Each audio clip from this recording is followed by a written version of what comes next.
ओम। ओम। आइए आज हम हमारे बीच आदरणीय श्री राम सर जी प्रसिद्ध वक्ता उपस्थित हैं, उनसे एक प्रश्न का उत्तर जानना चाह रहे हैं। स्वागत है सर जी आपका।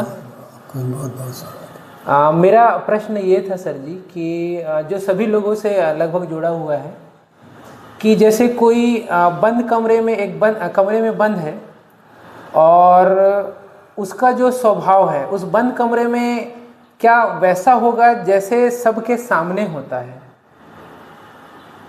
कहने का आशा ये है कि उसका असली स्वरूप क्या है, जैसे कि वो बंद कमरे में रहता है कि बाहर सबके सामने जैसा दिखता है। इस पर आप प्रकाश डालें। मनुष्य का जो ईगो है, ईगो के कारण उसमें बहुत सारी चीज़ें चेंजेस देखने को मिलता है। जैसे हमारा मन है जी, तो मन में विचार कुछ और है और वो शो कुछ और करना चाहता है। जैसे आपके घर में मेहमान आ गया और आपको कहीं जाना है, तो आप चाहते नहीं हैं अंदर से कि वो मेहमान रुके या मैं उसकी खातिरदारी करूं, लेकिन ऊपर से आप क्या बोलते हैं, बैठिए बैठिए बैठिए, अच्छा हुआ आप आए। अंदर से ये कहाँ से आ गया।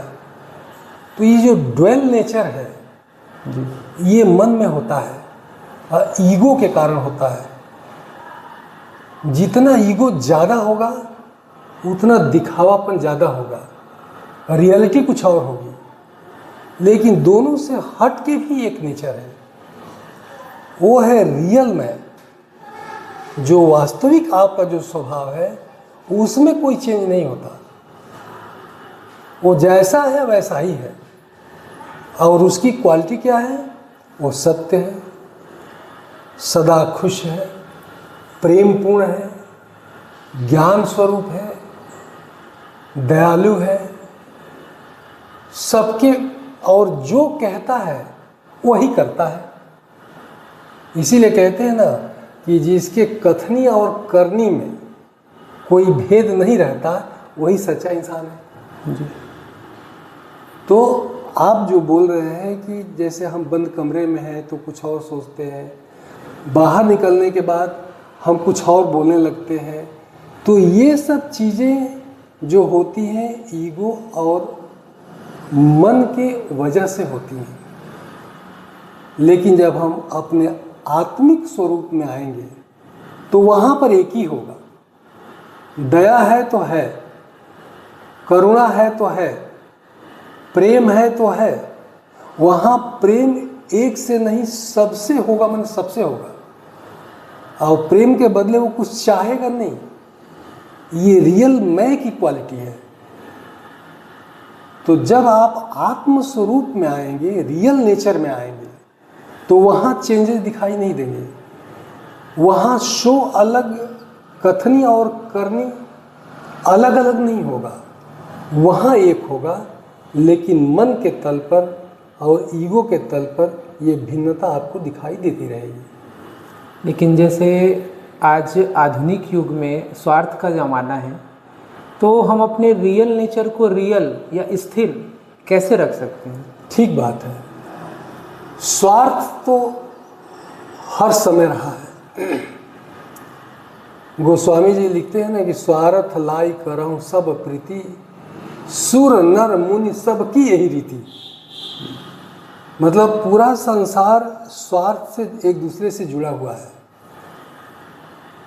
लेकिन एक ऐसी भी स्थिति आती है जब व्यक्ति अनकंडीशनल हो जाता है, निस्वार्थ हो जाता है, उसको अनकंडीशनल लव बोलते हैं। और वो है आत्मा का स्वभाव।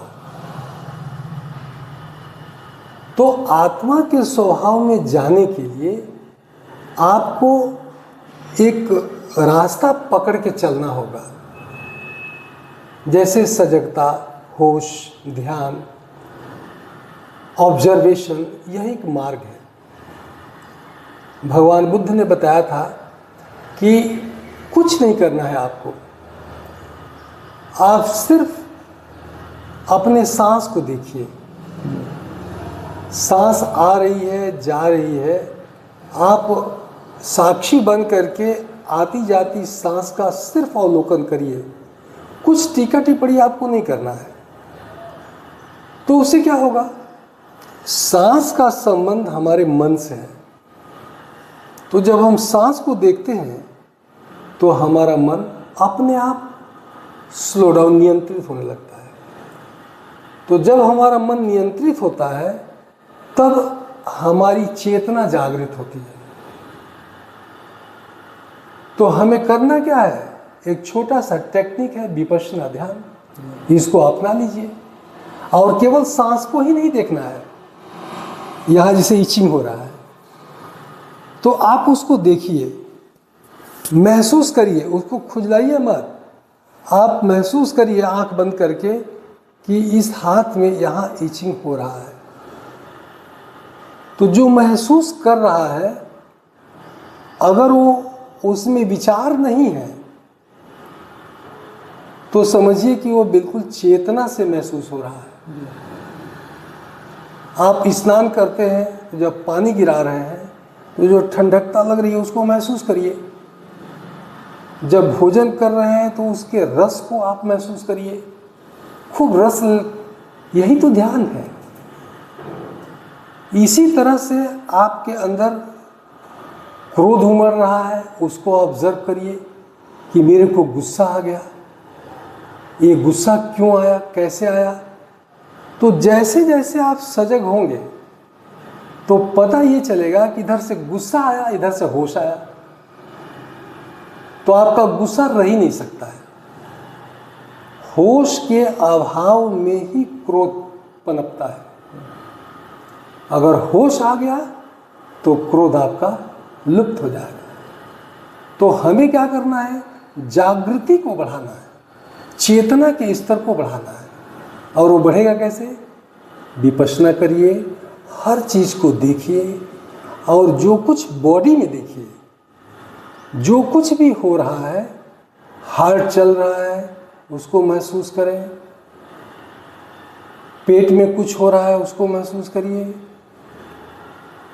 तो इस तरह से जब हम धीरे धीरे महसूस करते हैं, काम को देखते हैं, काम की भावना आई उसको देखते हैं, क्रोध के बेग को देखते हैं, लोभ का बेग आ रहा है उसको देखते हैं, कहीं हम जा रहे हैं और किसी व्यक्ति का पैसा गिरा है, 1000 रुपया मान लीजिए गिरा है, तो हम उसको उठा तो लेते हैं, पॉकेट में भी रख लेते हैं, ऊपर से खुश भी होते हैं, चलो 1000 मिला।